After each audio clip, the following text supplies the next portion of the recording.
What's your take on the gray area? I mean, I think that as we were talking about just a few minutes ago, I think one of the things that's so inviting for entrepreneurs is the fact that they can call their shots. They can set their own Right. schedule. Um, how does that translate into the legal world where, sometimes it is fairly black and white? Oh, well, I was thinking about that question this morning because I know Zack had kind of indicated that we might talk about timing, like when do you want to come talk to an attorney, or how long can you wait, or do you even need to come talk to an attorney? In my world, I don't see a lot of black and white. I see a lot of gray. And so I don't have a lot of, fine, I guess, defined rules or bright lines we kind of, as my clients are entrepreneurial, I try and be part of that entrepreneurial team as well. Um, and so I guess when you say black and white, I'm curious, are you asking me about, are there specific legal issues that have black and white answers to them, or is Yeah, there? I suppose I guess I'm thinking just in the sense of, I mean, well, it's just really tough working with entrepreneurs that are type A and that they just want to go about things their way. It's tough to keep them within their bounds. And from a legal standpoint, it's like, whoa, man, pump the brakes. You can't go down this road. You just described one of my best clients. Yeah. I mean, he's wonderful. I love him, and we're very good friends. Our families are close, um, and he is just he's going 100 miles an hour. He started a software development company and consulting company it's been about 25 years ago. He's built it up. It's just done marvelous. But there are times where I kind of cringe a little bit, or get a little um, anxious about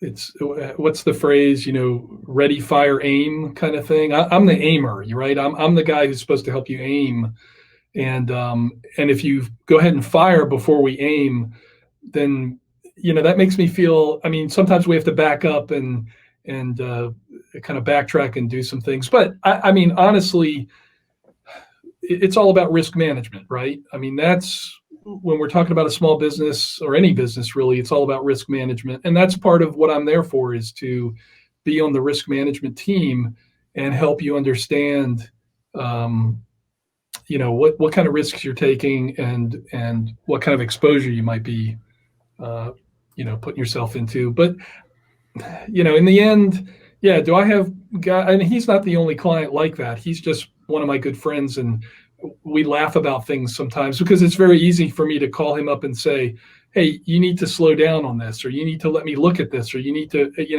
what were you thinking? Why did you do this?" kind of thing, or and we can laugh about it, and then kind of figure out how to, to rewind a little bit and get things in order. So yeah, I mean, it's definitely part of what I do, is not just do the legal work for you. I'm part of your team, I hope. I mean, that's what I want. So In that same spectrum,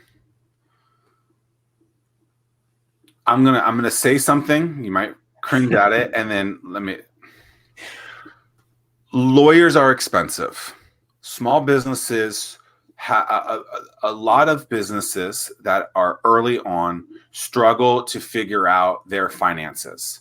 So how do they then take that mindset that you have, that is probably 100% correct, but then actually put that in with like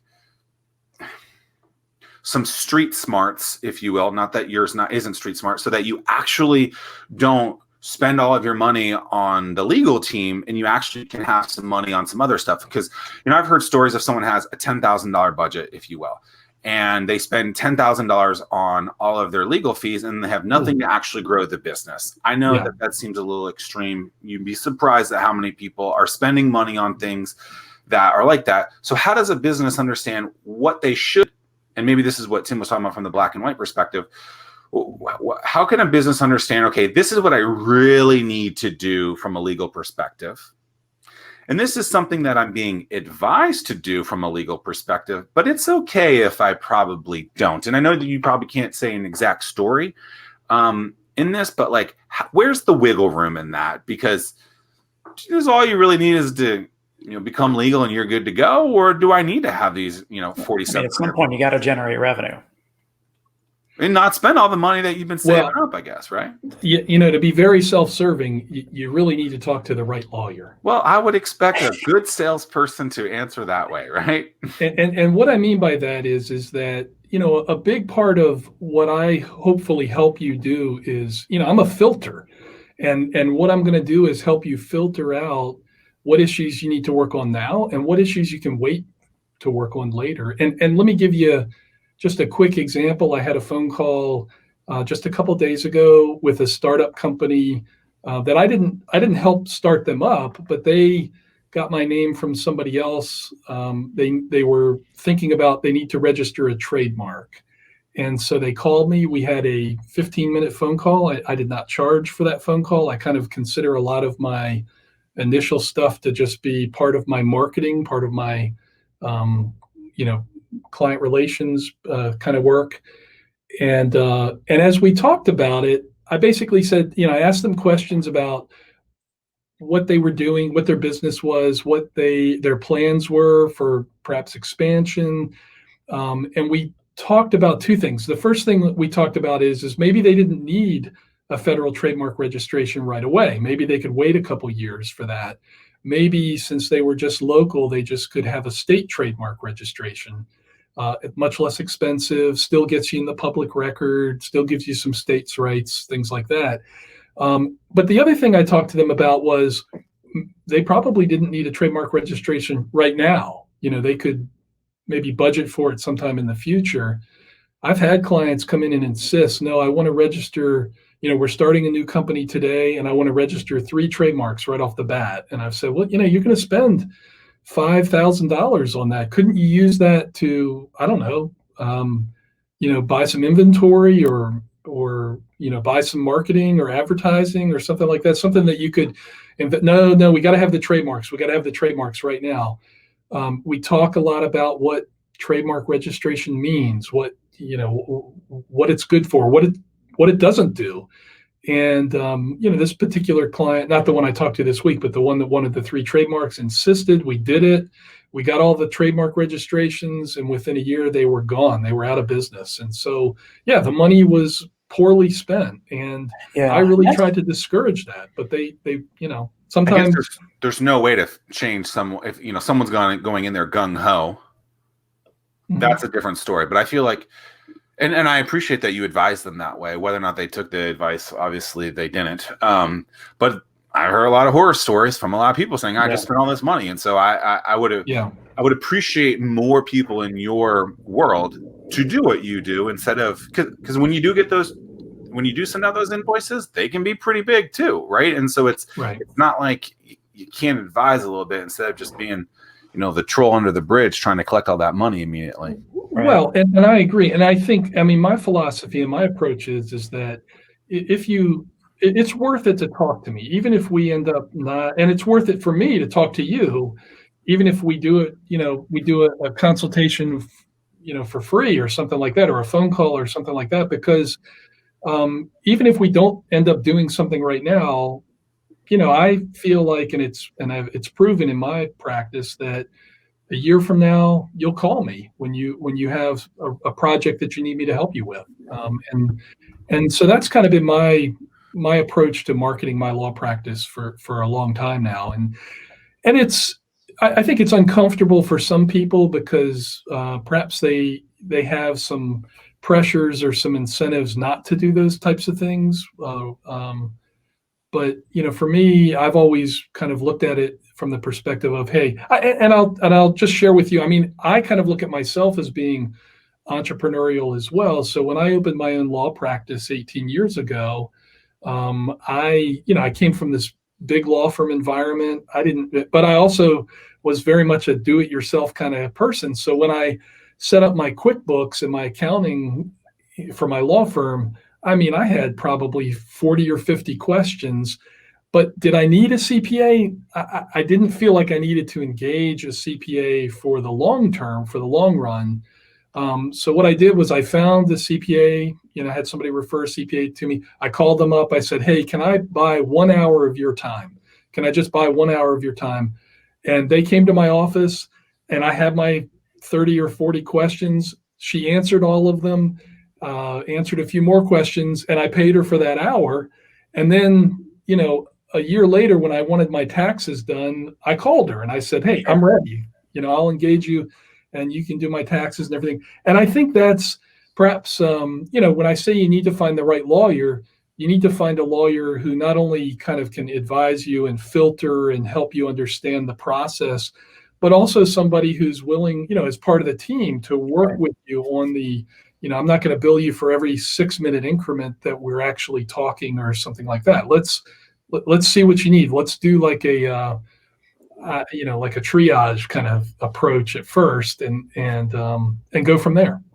Yeah, and that's one of the big things that I'm always telling folks that I'm working with or helping out, mentoring, whatever you want to call it, is you got to interview different people. You need to make sure that your personalities match. And the thing that I like that you do is the fact that you allow that give and take, that push and pull kind of thing, where you guys can leverage one another and then figure out what that sweet spot is. And the same is like, not every investor is going to be the right investor to invest in your company. Not every accountant is going to be the right accountant. And just in your particular case, not the right attorney is going to always be the right one. So interview a few folks.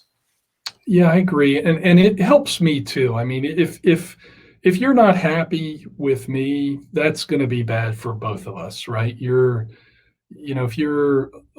If our relationship starts out poorly, it's not going to be good. And that's going to keep me up at night and make me feel anxious and, make me cringe every time you call me when I see your name pop up on my phone. I mean, I hate to say that, but I'm human, right? But nobody is going to benefit from that kind of a relationship. I mean, even if you do pay me some dollars, in a way, it's not, it's not worth it to me. It's not worth it to me to have that kind of a relationship. Well, not to mention it's a lose-lose relationship in that kind of case, right? Where you don't want to promote the other person or refer a business, and then they don't want to refer business to you because they think they're just like, this guy is a donkey. He's just trying to get money out of me, and that's the last thing you want. And so I find that people don't think about that enough. And it's like, if your relationships are not win-win, maybe win-win-win, that's not good. That's not good. And so obviously not every relationship can be there, but what was the word that Tim used? You're kind of interviewing people, I think, can be a very powerful piece on that. Yeah. And honestly, I mean, the part of the secret is I'm interviewing you too. You know, when you fire me, please. Well, but it's true. It's true. And more people, I think, are just so desperate for the business, and they don't realize that desperation actually hurts them getting to the next client that they want. Right. Yeah. I mean, from your case, Joel, I mean, you got someone using your reference, they're firing away like with a machine gun, and you can't get in front of them. And meanwhile, they're just getting themselves deeper and deeper in trouble. So yeah, you have to interview people. Yeah. I mean, and to Zach's point as well, I mean, the first attorney that I worked for, the first partner at a big firm that I worked for, always told me that my best marketing effort was the work on my desk. So if I did a good job for clients, they'd refer me, they'd talk about me in a good way and refer me out. And I've seen that to be true my whole career. So. That's powerful.